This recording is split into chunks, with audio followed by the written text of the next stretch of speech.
Hello, everyone. I'm Harvey Brownstone, and today's guest has written a fascinating and compelling book about an event that is widely considered to be the greatest tragedy to have ever occurred on the set of a Hollywood movie.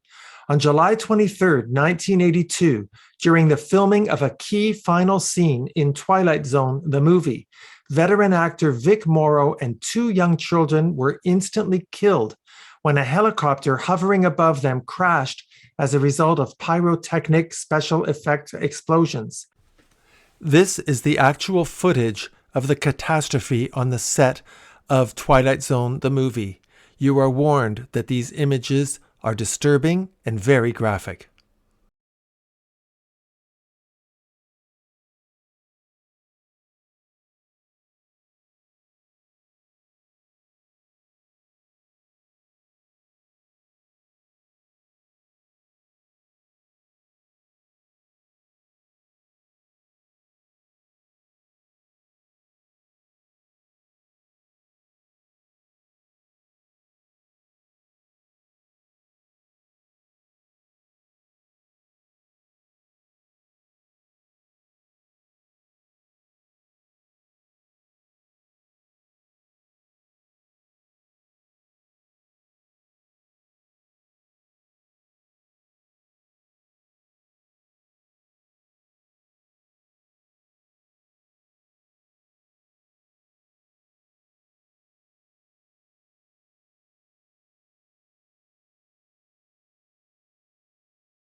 It was the first time in Hollywood history that actors were killed on a movie set.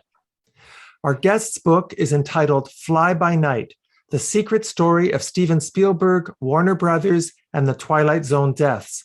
And it reads like a mystery detective novel where piece by piece, the puzzle of what actually happened is put together, revealing a poorly planned, highly negligent, and dangerous act, followed by a severely flawed investigation, leading to a well-organized cover-up by some of the most powerful people in Hollywood and their lawyers, and culminating in a highly publicized and dramatic 10-month trial in which director John Landis and four other crucial players were ultimately acquitted of involuntary manslaughter charges.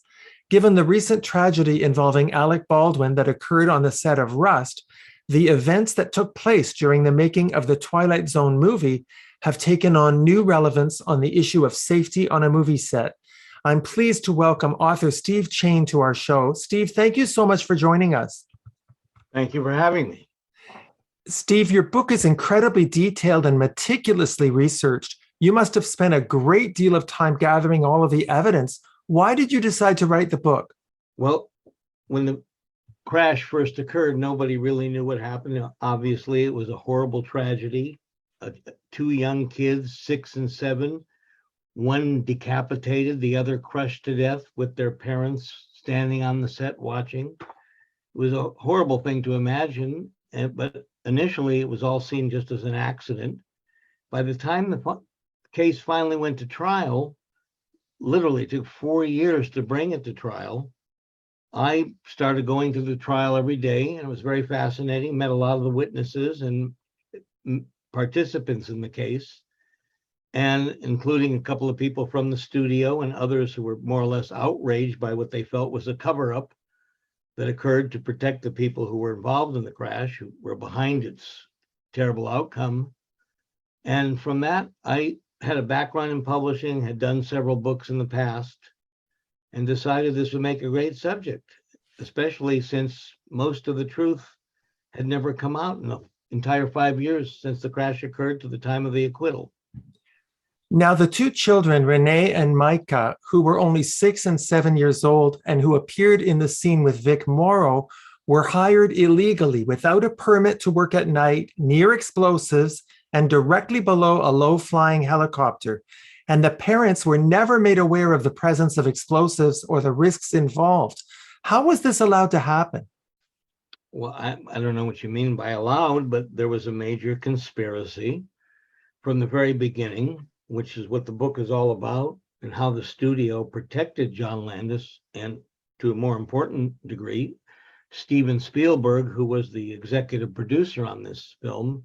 I don't know if you recall the background, but the film itself consisted of 4 different segments, and each director was responsible for producing and directing their segment respectively. And so John Landis had, because there were problems with the script and the story from the very beginning, the studio responded very negatively to the way he presented the story, felt that it was actually, ironically, it was a story about racism and how a character entering the Twilight Zone, of course, would become the victim of his own racial feelings and thoughts, and through that would experience a transition to understanding the negative impacts of racism and such.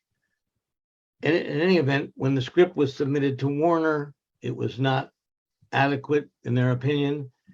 Through a series of interactions with John Landis, they worked this idea of children into the script. And all along, it was pretty apparent that the children would be in a situation that might compromise their safety, because the script itself repeatedly focused on the explosive special effects that were to occur in the final scene. And a conspiracy was basically hatched between 3 of the defendants: John Landis himself, George Folsey, his producer on his segment, and a guy on the set called the unit production manager, who's basically the go for a yes man for the director, runs around setting everything up, buying and renting all the equipment that's needed. And the 3 of them basically launched a plan to secretly recruit children, to quote John Landis, from the streets, and work them into the final scene without any problems dealing with authorities. Because, as you know, or may not know, in Hollywood and most of the country, filmmaking use of children is highly regulated. There's many protocols necessary to get them on a set and to get permission to use children on a set. And they're usually, I mean, almost always, and part of the law involves the presence of a child welfare worker who is to supervise the safety and protection of the child during the filming. And of course, if the way they planned it late at night with tons of explosives, low flying helicopter, obviously no one in their right mind would approve of this. So they had to do it secretly. Warner Brothers somehow managed to avoid any serious legal liability for hiring the children illegally. How did they get away with it? Well, one of the interesting things I describe in the book that I think is very privileged and new and departs from the official story was the way the studio immediately set up their own investigation of the crash and knew the truth about the crash way before authorities even spoke to any of the witnesses on the set that night, including one of the main characters in the book, who's a guy named Frank Marshall, who was on the set. He was actually the highest ranking guy on the set that night. He was kind of the liaison between John Landis, Steven Spielberg, and Warner Brothers. And Frank Marshall was on the set that night, and as if to give some kind of prophecy of what was to happen, he fled the set after the crash occurred, after witnessing this horrible event, ordered the set cleared of personnel and many other pieces of important evidence, and basically avoided authorities. And in 5 years from the time of that accident, never came forward and described to authorities what had occurred that night, which to me, was shocking. And in fact, until I obtained internal documents from the Warner Brothers legal team, it had not been known by the public that a high-ranking guy like Frank Marshall had literally picked up a dying little girl in the middle of the stream who'd been crushed by the helicopter, taken her to the shore, tried to revitalize her with the mother standing nearby observing, And then later, before authorities arrived and were able to interview the parents or even observe what was going on, separated the two parents from their dead children and ushered them off, so that keeping the witnesses from cooperating with authorities. And from that day forward, of course, the studios engineered a giant campaign to conceal what really happened that night from authorities, to protect itself and its agents, who included obviously John Landis and then director Steven Spielberg. Steve, it's pretty clear from reading your book that, in your opinion, the director John Landis was primarily responsible for this catastrophe. Am I right? By many measures, but yes, of course. But I mean, the most poignant thing about that is that in the final disposition of the case, which was the acquittal at the trial, the evidence that was presented to the jury that precipitated acquittal was not accurate and was actually falsified, especially the evidence concerning John Landis's direct responsibility for detonating the very explosion that brought down the helicopter.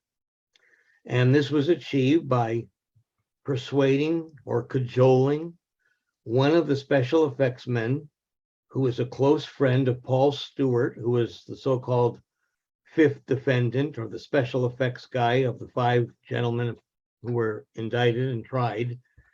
The fifth was Paul Stewart.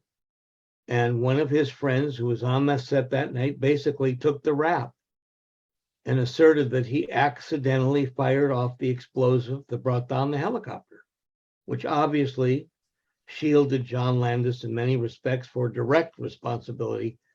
And it was completely falsified, and all the evidence showed facts contrary to that. And part of the thing that I describe in the book was how the prosecution, and in particular the prosecutor, through a combination of personality and lack of education, lack of familiarity with the way Hollywood works, was never able to really prove John Landis's culpability.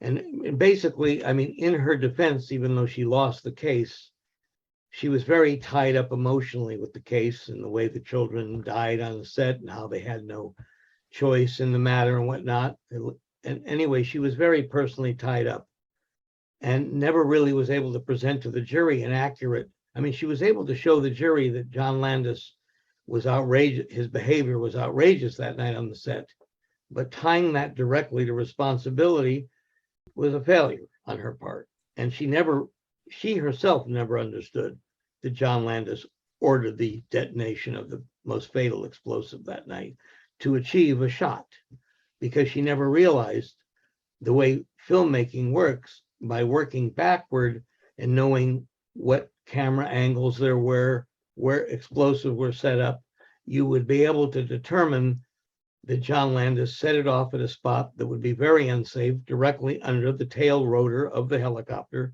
while it was hovering 10 feet over your actors and others. I mean, John Landis and his fellow crew members could have easily died in this crash.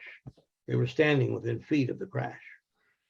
One of the major themes in your book, Steve, is the specific question of what is the role of a director on a movie set. Obviously, John Landis tried to define his role very narrowly so he could blame the helicopter pilot and the special effects people so he could distance himself from the accident. Did the Directors Guild of America ever take a position or issue a public statement clarifying the role of a director on a movie set? Well, among the various functions of the Landis legal group, I mean, they expanded to 4, 5, 6 different top lawyers in Los Angeles within days of the crash. They launched a campaign. It was a multifaceted campaign. One spoke was in the Hollywood directors community, another was in the executive community, another was among celebrities who were friends and allies of John Landis. And they directed a pretty active campaign in essentially silencing the Directors Guild and preventing it from getting involved in this case. People in the Hollywood community never really got to learn about what happened on the set that night for many reasons. The authorities themselves never learned what happened for at least 2 years until the preliminary hearing. After the grand jury hearing, it was only after the grand jury convened 9-10 months afterwards. You have to understand that at the very beginning, the Warner executive suite, Terry Semel, John Daly, very important figures in Hollywood life and civic life in Los Angeles, knew within the first 10 days what happened, knew there was a major conspiracy to conceal the children on the set, knew that John Landis and his crew had secreted the children in his trailer during that time to avoid them from being detected by the fire marshals. They knew this and never came forward and cooperated with authorities. So by the time the authorities discovered these indictable offenses, much of the evidence had been dissipated and was hard to convey. And then meanwhile, Warner Brothers had sent their agents, who were lawyers, the top lawyers in Los Angeles, to silence any of their critics. And in fact, in my opinion, provide obstructed justice by providing false descriptions of what occurred on the set between themselves and the producers and directors. Now, you described John Landis as an irrational tyrant in your book, and you said that he was well known for not caring about safety. He only cared about getting the shot. How much of John Landis's poor judgment and recklessness on the set of The Twilight Zone was motivated by his desire to outshine Steven Spielberg? Well, we try and describe in the book, it's a very interesting story. He and Spielberg were friends. Obviously, Spielberg became gigantic after Jaws. And then you have to remember, immediately on the eve of creating the Twilight Zone film, Spielberg had released Poltergeist and E.T., which was a giant success. Both of those films, by the way, were with competing studios. This third film in 1982, Twilight Zone, was with Warner, another studio, and was being made on a mere fraction of the budget that had been made on with the other films. So that this was a very desirable project for Warner Brothers from a financial point of view. And then Spielberg and Landis were close friends and associates before this film. And it was kind of in Landis's mind, a big competition about who could make the better film, who would outshine the other. Each of them had placed the other in cameo roles in previous films. You had the 1941 where Landis was placed in there as some kind of messenger boy. And then in Blues Brothers, he had Spielberg play the role of some kind of a clerk in the Chicago city system. In any event, they were kind of playful competitors, rivals with one another. And as far as Landis being sort of crazy that night on the set, was mostly derivative from testimony of people who had dealt with him most closely. And the people who were most critical with him were people who were closest to him and Vic Morrow before the final scene, were the hairdresser and the makeup artist, who both thought he was stoned out that night on some kind of medication or drug. But that never became an essential part of the case for various crazy reasons I describe in the book. You got to also remember that 1982 was the premier cocaine year in Hollywood. That was the year John Belushi died, and De Niro and all the other big shots were all closely connected with cocaine fiascos. One of the star producers of Poltergeist made a joke about there being a special budget on the set for cocaine use. Dan Aykroyd talked about how Blues Brothers had a special budget for cocaine consumption for night shooting. So keeping that all in mind, it never became a salient part of the case because investigators, by the time they started investigating a year later, most of that type of evidence had completely disappeared.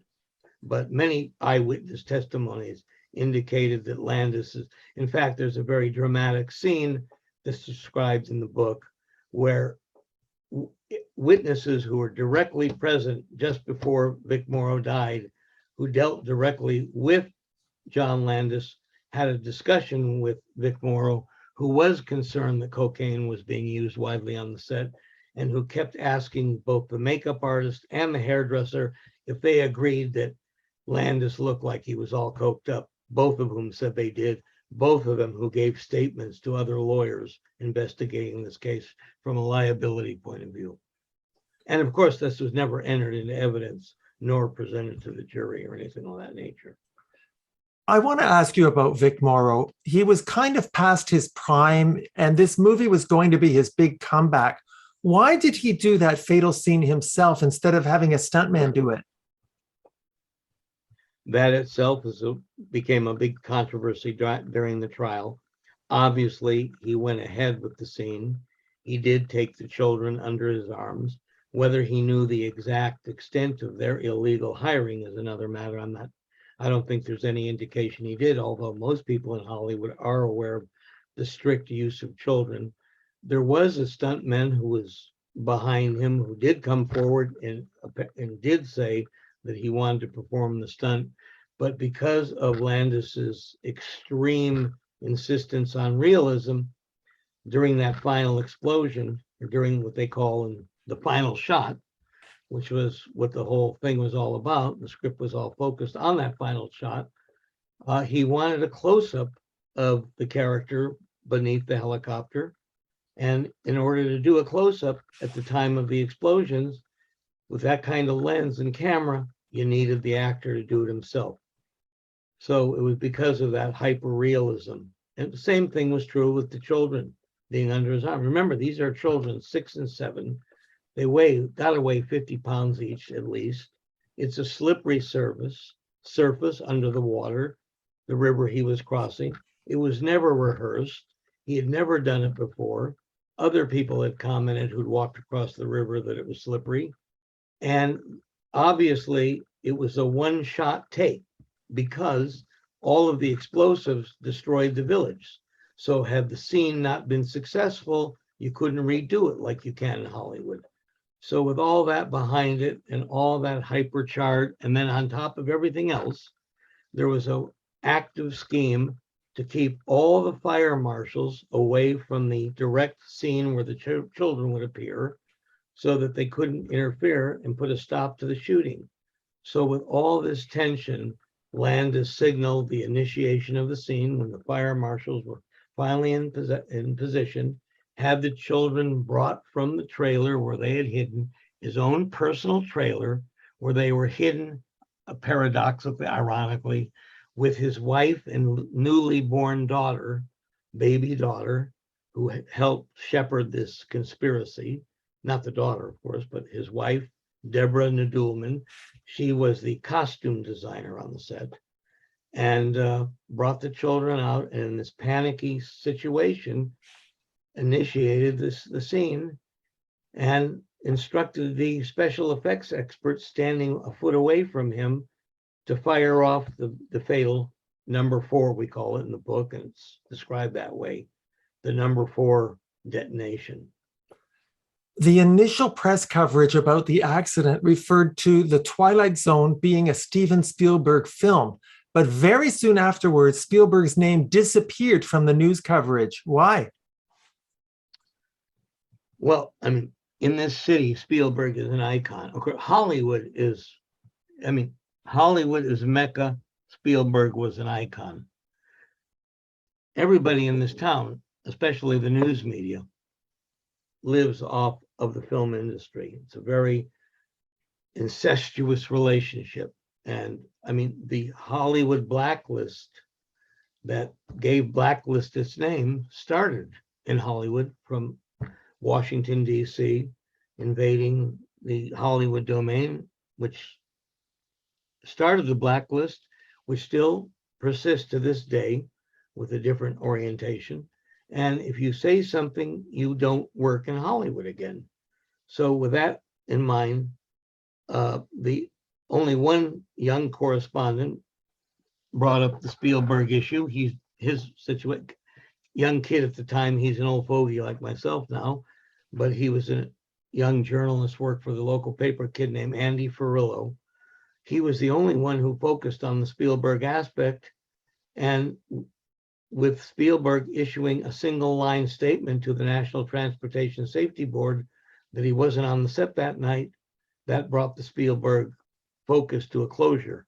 But the most direct relationship to Spielberg was a figure named Lucy Fisher, who was directly involved with Spielberg and Warner. She was another liaison who was responsible for scripting children in the scene that night, and who was also never interviewed by authorities, although she did give a confessionary statement to Warner's describing the fact that she did believe Frank Marshall, who was the closest Spielberg associate and closest personal associate of Steven Spielberg, did know there was an issue of using children on the set at night, which provided a direct link between authorities, Warner, and Spielberg.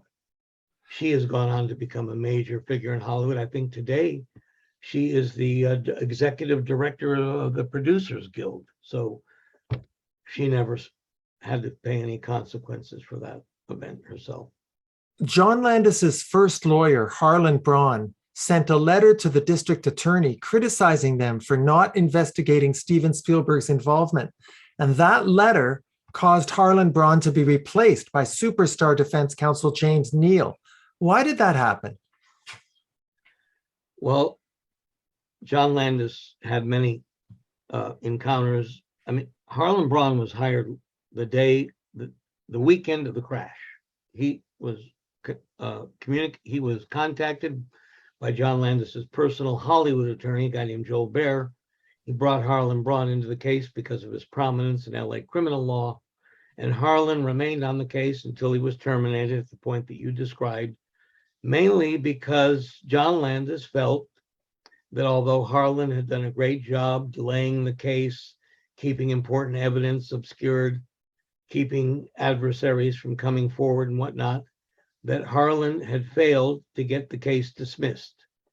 And when that occurred, John Landis, being a director, sent out a new call for a change in the cast. And in this case, he found this very dynamic personality in James Neal, which was very functional. And he actually demoted Harlan and put James Neal in his place. And it was basically, I mean, from a movie making metaphor, it was a change in cast because the lead guy wasn't doing his job. Harlan did remain on the case, and he did remain an important source of information for the book Fly By Night. Now, Steven Spielberg's closest associate, Frank Marshall, was on the set during the crash, as you pointed out, but Mr. Marshall did everything he could to avoid being questioned, and he didn't testify at the trial. Do you know why? There's speculation that he was aware of what happened on the crash, and any testimony and any commentary would be incriminating. He had very difficult questions to answer: why he left the set, what he did with the parents, how he knew about the parents, how was he standing on the shore and saw Vic Morrow and the children, how did he see the children at the 9:30 shooting where the children were present, how did the 11:30 shot that nearly blew the helicopter out of the sky not raise his concern about safety? He was the executive producer. I mean, there were 1,000 questions Frank Marshall never wanted to answer, not the least of which, did he communicate with Steven Spielberg that John Landis planned to do this tremendous explosion, as it's described in the script that Frank Marshall and Lucy Fisher were partially responsible for creating.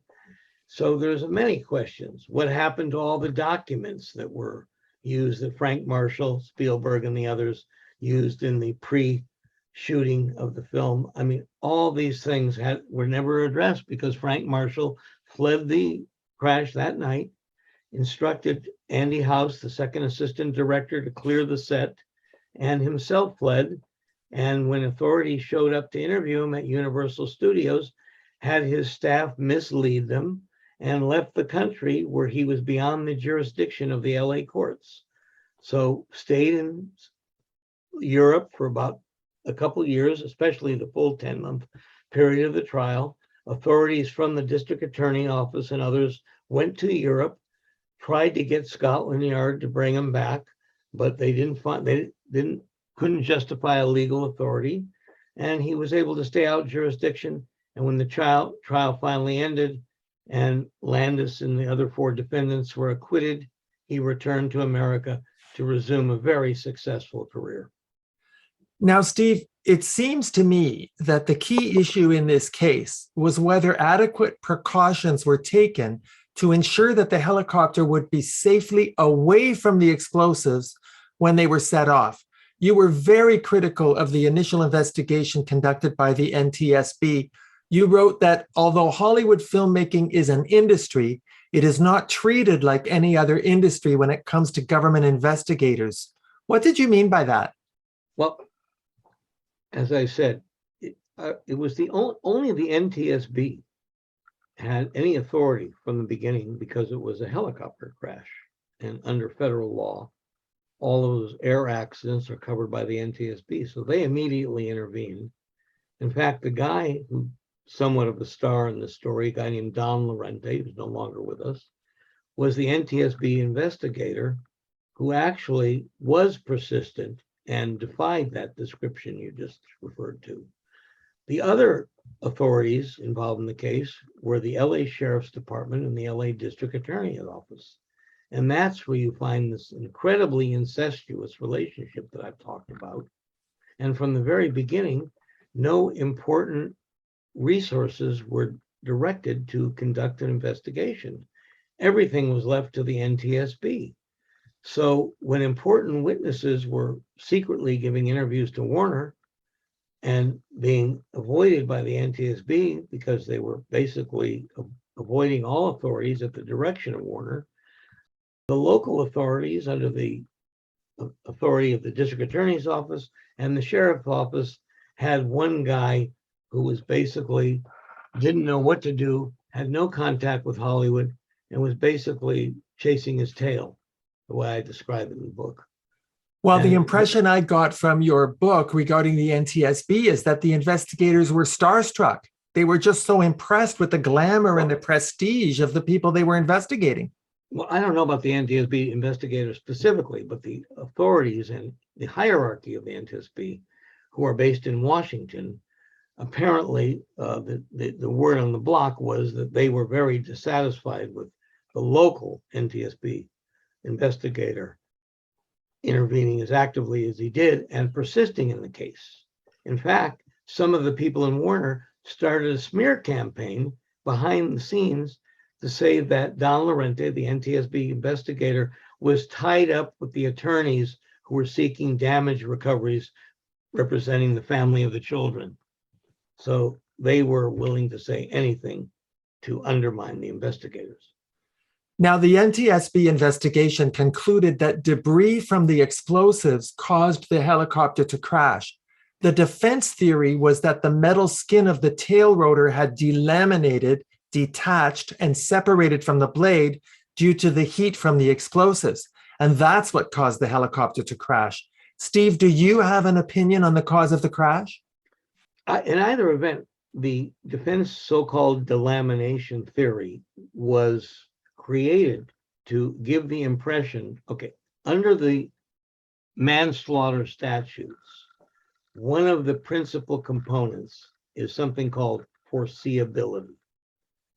The defendant has to be able, you have to prove that the defendant could foresee the possibility of something happening. For example, kids on a skateboard grabs onto the back of your car and you speed up to 60 to give the kid a thrill. He falls off and dies. That's foreseeable that a dangerous outcome may occur. On this case, it was observed that John Landis had to be proved that it was foreseeable that placing an explosive underneath a helicopter could create a dangerous circumstance, which was obviously a fact. So to avoid that foreseeability principle, the defense entered the alternative explanation that it was unforeseeable that the helicopter rotor blade could fall apart because of the heat of an explosion. They denied that a piece of debris from the explosion below crashed into the blade, broke it, and made the helicopter fall. They said it was this process of delamination, which the director could, nor anybody could have anticipated because it's never occurred in the history of helicopter crashes. So that's the background to the delamination. I accept the conclusion that it was a piece of debris from the hut directly below the helicopter, because it was in that hut that Landis wanted to create his special effect. And all the evidence shows they unsafely planted things underneath that hut. Another part of the conspiracy, by the way, where they deceived fire marshals in order to obtain the permit and placed things underneath the structure where they were specifically not supposed to. So that's another part. I mean, the conspiracy was wide-reaching. It extended itself into the special effects crew. It extended itself into the hiring facilities, and it extended itself into Warner Brothers itself. Remember, when John Landis hired these parents off the street through his associate George Folsey, they paid them in cash that was supplied by the studio in white envelopes and written up as alternative expense explanations. One of the most shocking and disturbing things I learned from your book, Steve, is that there had been another incident on the set, a near disaster, a few hours before the fatal accident, and nothing was done to improve the safety on the set. In fact, John Landis made it more dangerous by putting more explosives in places that were closer to where the helicopter was going to fly without telling the pilot. How in the world could John Landis have been acquitted in the face of that evidence? Well, as I said, prosecutors never fully understood this case, and they never got the cooperation of the witnesses. And when that near miss occurred in the shot before the final shot, the helicopter pilot, I described this scene, many witnesses on the set that night observed it. The helicopter came to John Landis and said, "Hey, you almost blew me out of the sky. What are you doing?" And that was a scene where I believe John Landis said, warned him not to be squeamish. He said, "Don't be squeamish." And then another aspect of that scene, warned the crew or informed the crew proudly that they ain't seen nothing yet when that explosion occurred. And that is a scene where shocked most in the audience. And I remind the reader, Frank Marshall witnessed that scene with his soon to become wife and business partner at the time, Kathleen Kennedy, who was another part of the Spielberg organization. She was there when that occurred. She went home at midnight after that 11:30 near miss. And that helicopter almost got brought down by the explosives, and it almost got brought down by John Landis positioning it to be too close to the nearby cliff where the top rotor nearly collided. So there was a lot of evidence about recklessness on the set, but like I said, it never really sunk into the jury. And I did try to create a Twilight Zone ending, which I won't tell you about. You have to read the book to find out what the jury believed in the end that gave them the moral authority, I call it, to acquit these 5 people when in a case that I thought was very clearly negligence. Back in 1982, were there any laws in California regulating the use of explosives or special effects in Hollywood movies? Hollywood was left pretty much to its own. And even today, I think you mentioned in your introduction something about the Alec Baldwin murder or shooting on the set of that Rust production in New Mexico. And at the time when it came up and the sheriffs interviewed Baldwin and others on the set, they asked them about the rules of using explosives and firearms on a set. And they basically referred them to these safety bulletins, which any of your listeners or readers can go online. They're posted from Hollywood, but they don't have much authority. They're not part of legislation. And there's very little in the official legislation, at least in this state, California, regulating that use. As I describe in the book, that night, things were used like gunpowder made into explosives by the fire special effects crew, gasoline, things you can buy sort of over the counter that most people don't understand how dangerous and explosive these things can truly be. Now, moving on to the trial, which took place 4 years after the accident and lasted 9 months. Your book doesn't portray the defense lawyers in a very positive light. You wrote that the lawyers' tactics painted a murky and ambiguous reality. And you described the lawyers as people who acted like they were guarding a great secret. You said they were mysterious, unfathomable, close-mouthed, and operating in a wavering moral twilight. In your opinion, Steve, were the lawyers just doing their jobs or were they unethical?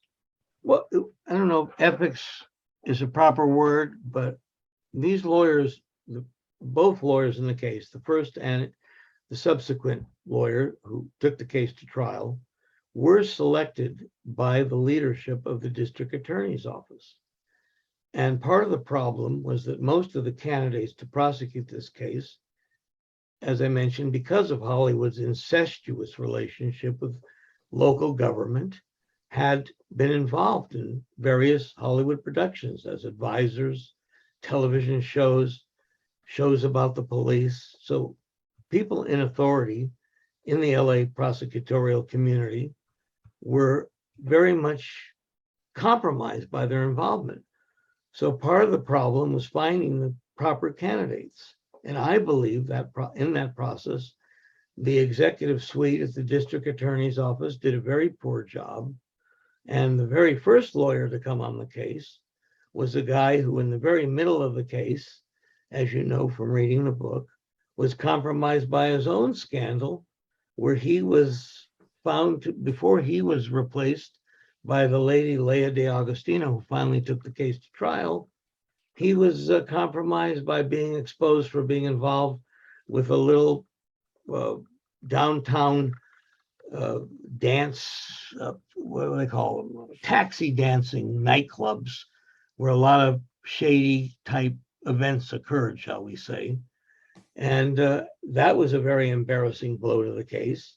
And then when he was finally replaced by his successor, she herself got very deeply involved personally with some of the witnesses who got compromised by statements they made, and it gave the defense attorneys a great amount of evidence to make the prosecutors look like they were doing something illegal themselves.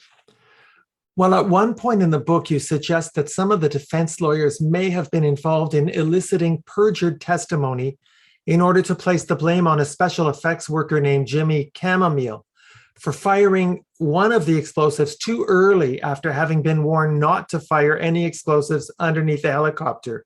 How did the lawyers get Jimmy Chamomile to basically go along with that version of the facts? The whole idea I mentioned, foreseeability. So another component besides delamination was to prove to the jury that it was an accident, that there was no foreseeability in that respect.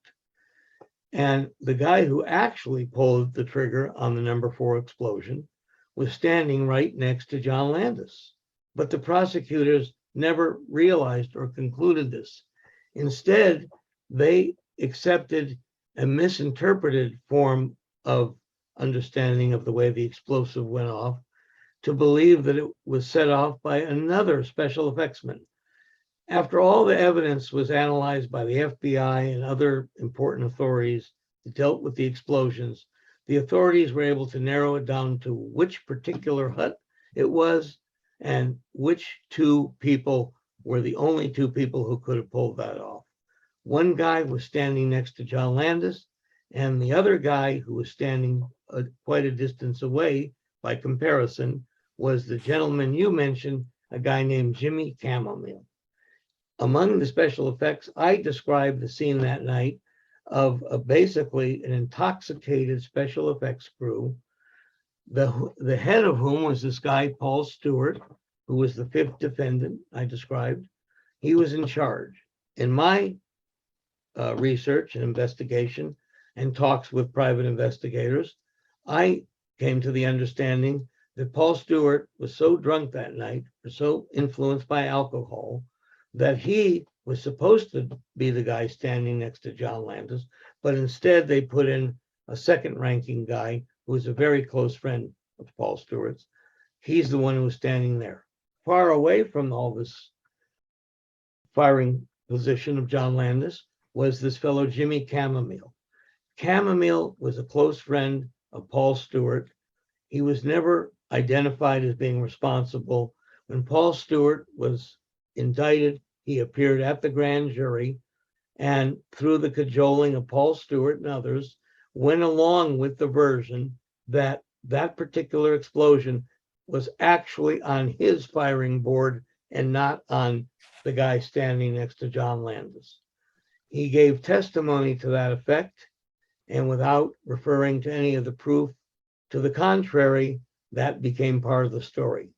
When he finally appeared at trial, he testified to the same, and in the final closing argument by the very flamboyant attorney that you mentioned, who was hired by John Landis, a guy named Jim Neal, former Watergate guy, very important, represented Elvis's doctors and others, big celebrity attorney type guy from Nashville.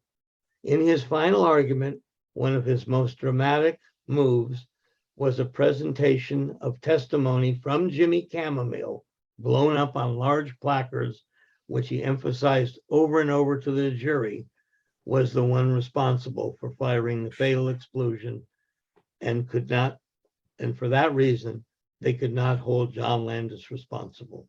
So he became an essential.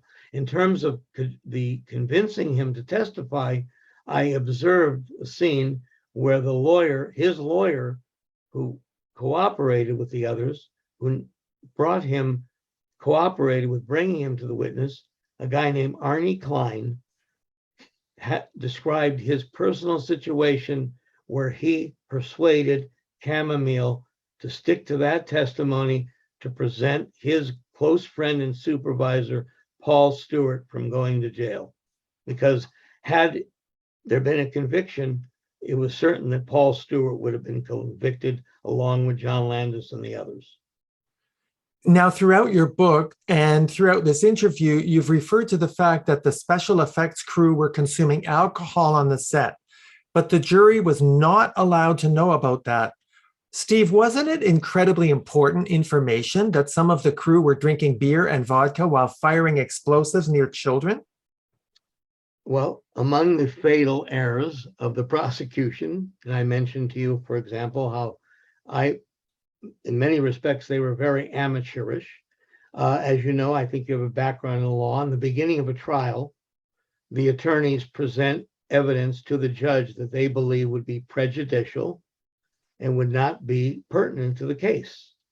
And when the defense proposed limiting evidence concerning alcohol and drinking on the set, because they believed it would be prejudicial to their clients, because of the bizarre view of the prosecution, she went along with that and agreed, because Leia de Agostino believed any evidence that would detract from the focus of John Landis and would relieve him of the responsibility of having the authority for safety would hurt her prosecution efforts. And obviously, she believed that if the jury heard there was drinking, they would not necessarily hold Landis responsible for that, because then it could be attributed.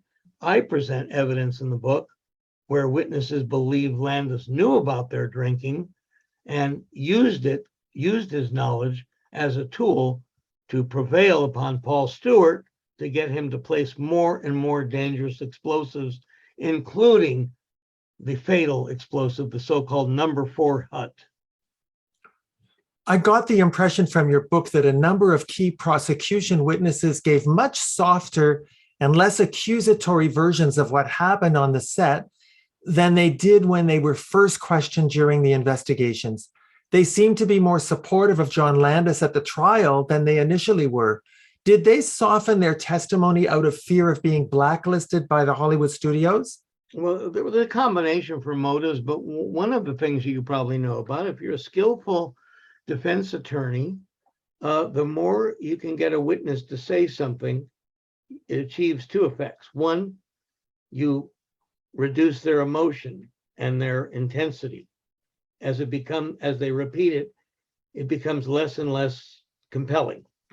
2, they say things that are inconsistent, which make you judge or consider whether the first thing they said was accurate. So by the time many of these witnesses had come to the witness stand, they had been gone through a campaign directed by the defense attorney. Remember, the defense attorney, in particular James Neal, brought on a very important investigator who provided me with his notes, which are very important in revealing the secrets behind this case, a guy named Robert Frasco. And James Neal directed Robert Frasco in a campaign to go out, and I've read the actual tape phone calls between Robert Frasco and James Neal, and referring to witnesses that had something strong to say, as you described, how they would have their witness, how they would have their testimony modified. James Neal would say to Frasco in these phone calls, "Hey, Bob, can't you just go out there and soften that up a little?" Frasco would chuckle and said, "Yeah, Jim, I'll go out and see what I can do." Sure enough, by the time Frasco came back with a tape recording of one of the witness testimonies, they couldn't remember if John Landis really said, "Stand up, everybody. These explosions are going to be dangerous." So things like that were very helpful. And in many cases, the witnesses just cooperated directly with Frasco because they didn't want to get on John Landis's, or obviously, much more importantly, Steven Spielberg's bad side. Remember, this was the year of Spielberg, 1982. He had 3 major films done that year, and then others followed. So he was a giant at the time, and remains so, and has remained untarnished, has never commented or apologized for his connection to the case, nor has Frank Marshall, nor has John Landis. John Landis still claims falsely that the explosion was detonated by Jimmy Chamomile and he had nothing to do with it. But we know from the evidence, the photography, the FBI reports, that it was the guy standing right next to him, documented in a very incriminating photograph, who pulled off the explosion. And obviously, knowing film and knowing the authority of a young, wild director like Landis, we know that he would never have that explosion detonated without it being at the perfect moment for him to capture the final shot. Now, as you know, Jackie Cooper, who was a child star and grew up to be a director, testified as a witness for the prosecution.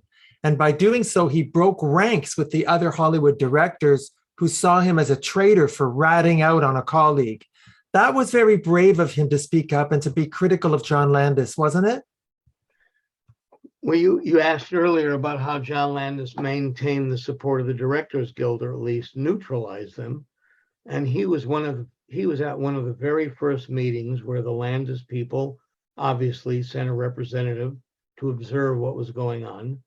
And he, among a couple other directors, were obviously, as I mentioned, I hate to keep stressing the cocaine aspect, but that night, because of John Belushi, all the other things that happened, it was only natural for everybody to think, this was another outrageous incident of, cocaine abuse. So at that first meeting where the Directors Guild took it up within weeks, they had certain members, including Jackie Cooper, who was on the safety committee, who discussed that issue. And there wasn't much knowledge, as I said. The people from Warner and the Landis production were pretty closed lips about it. And it wasn't until months after that meeting that there was any knowledge among the directors that safety rules had been broken so egregiously.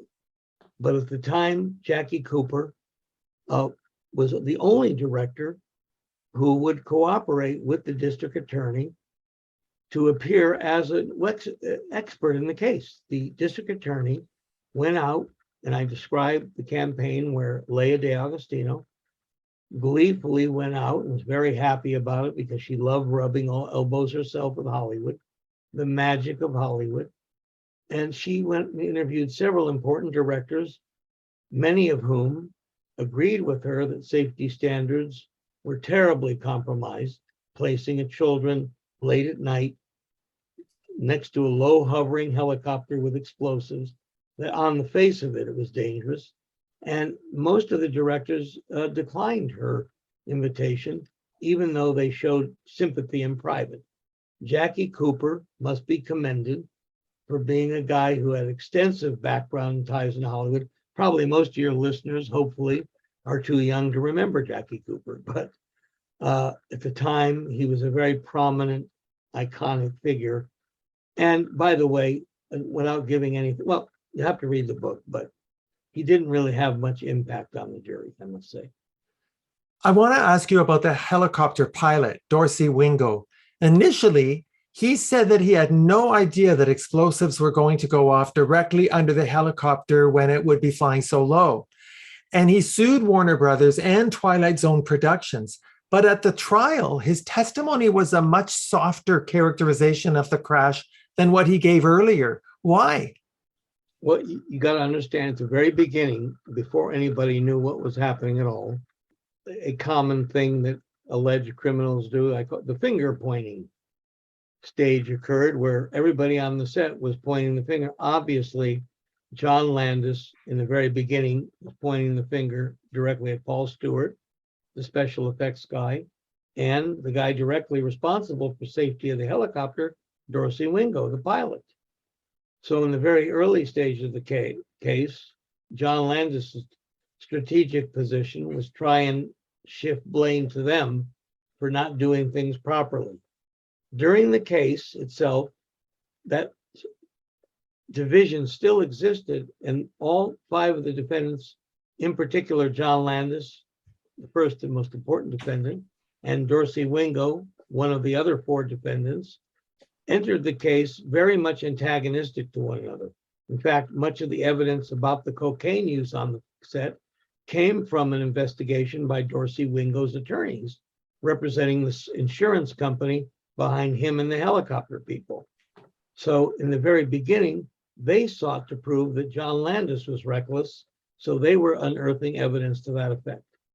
When the trial commenced, that hostile situation still existed, and through a lot of very successful maneuvering by James Neal and Harlan Braun, who represented the second defendant, George Folsey, and in particular, John Landis befriended Dorsey Wingo and invited him into the world of celebrity.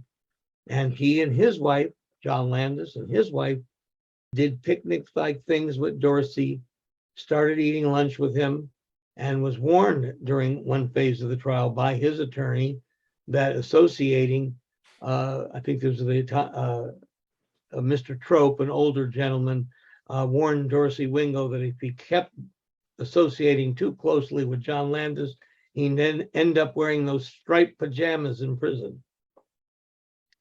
But in the very end, Dorsey Wingo gave very muted testimony. And because of there was also a very dramatic phase in the case toward the end where the district attorney almost struck a Dorsey Wingo deal to tell the truth. But again, because of the district attorney, the prosecutor, I guess you'd have to call it hubris, that deal was rejected. And instead of Dorsey Wingo turning evidence to the side of the state, he ended up finally testifying with testimony that tended to exculpate John Landis from responsibility. I want to ask you about John Landis's testimony at the trial. He admitted breaking the law by having the children work at night without a permit. He said that no one warned him that the scene as planned was unsafe. You wrote that his trial testimony was wholly inconsistent with what he had told the NTSB and what he told the grand jury. So how did he get away with it? Well, obviously, that whole approach to make his whole confession was part of his defense plan, including James Neal. Remember, he was the only one of all five defendants to testify. So the thought was among the five attorneys, well, I mean, Dorsey testified, but I mean, of the people in the production, he, the associate producer, Dan Allingham, and then Paul Stewart were never going to testify. So the thought was John Landis would have to carry them to an acquittal. And the theory was by James Neal that by making the confession of knowing that it was illegal, that he could get away from the more important frame of mind that was part of the responsibility of the prosecution, that he knew of the danger of the explosives.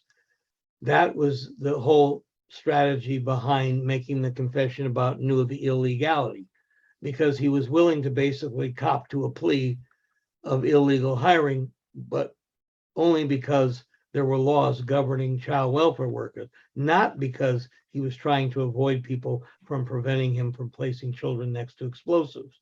So based on that, the defense successfully constructed that strategy where John Landis sought the sympathy of the jurors and eventually was successful in obtaining that end. Now, as we all know, after 8 days of deliberation, the jury came back with not guilty verdicts on all counts. You wrote that the only way to explain the jury's verdict is that they were completely overwhelmed by the glamorous Hollywood nature of the case. Steve, do you think there was anything that could have been done to prevent this obvious miscarriage of justice? Well, obviously, had the proper resources and investigation been done from the beginning, and had the grand jury brought the more critical witnesses in to testify and not been so superficial, had technical experts played a greater role in constructing the prosecution case, I think there would have been a greater likelihood. On the other hand, having the courtroom filled with celebrities, as you recall, Trading Places had become a giant hit right subsequent to this case. So Don Amici and Ralph Bellamy, the stars, were always in presence, giving interviews to the press. Dan Aykroyd was there.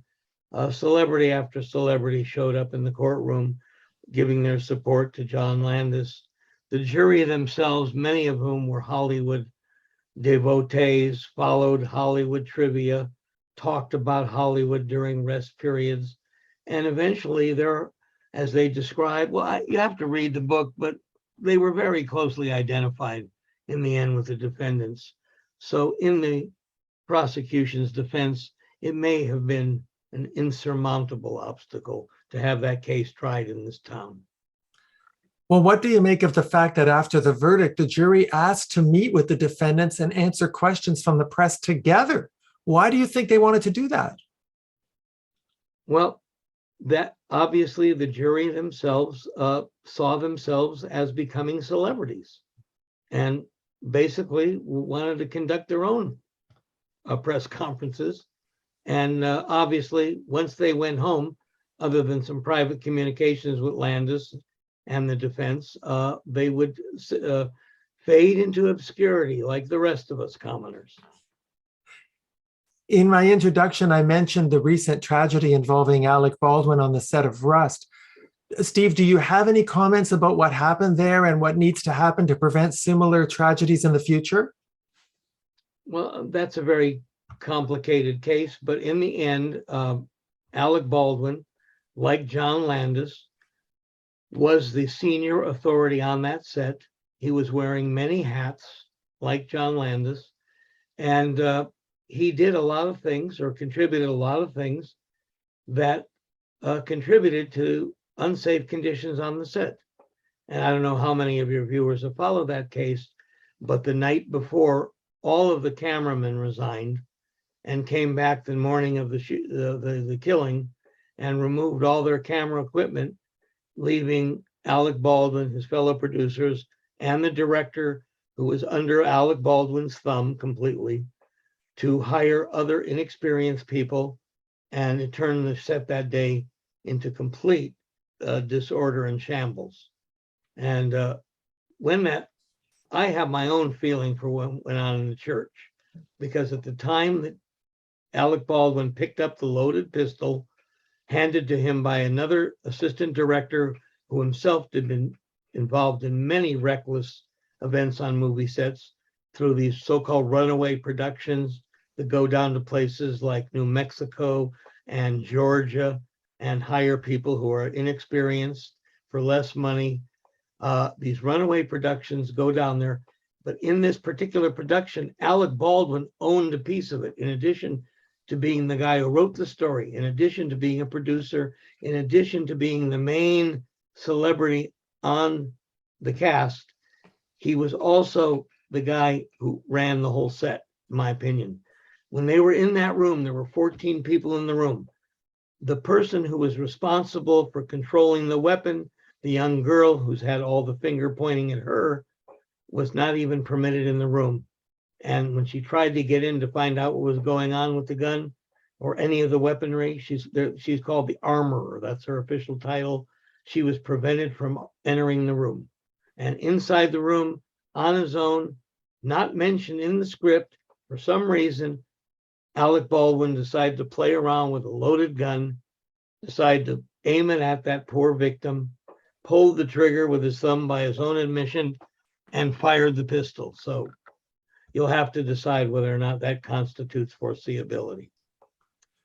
That case is also being decided by the local district attorney and sheriff's department, who I may add are very closely politically connected to the establishment there, who think a great deal of Alec Baldwin and will have a great, in fact, Alec Baldwin and his brother have already signaled that if anything occurs, they think it's probably because of Alec Baldwin's rabid anti-Trump feelings. Do you have any interest in seeing your book made into a movie? As long as I can design the special effects scenery. That's fair enough. I don't think it'll ever be done, but if you have any ideas, we'll cast you as the casting director. Well, I just think that a miniseries based on your book that unravels the conspiracy and the investigations and the trial would make for fascinating viewing. So I hope that somebody looks into that. Well, I hope you have some leads in that respect. I mean, you know my number, Harvey. Okay. Well, Steve, you've written a real page turner, and I commend you for the incredible amount of research you conducted in order to give us the complete story. I want to thank you so much for taking the time to appear on our show. Well, thank you, and I commend your judgment. Our guest has been Steve Chane, author of Fly By Night, The Secret Story of Steven Spielberg, Warner Brothers, and the Twilight Zone Deaths. My name is Harvey Brownstone. Thank you to our producer, Steve Silver. Thank you all for joining us. See you next time. Thanks for watching. Be sure to check out all the great interviews on the Harvey Brownstone Interviews YouTube channel. Don't forget to subscribe and ring the bell to be notified when new videos are posted.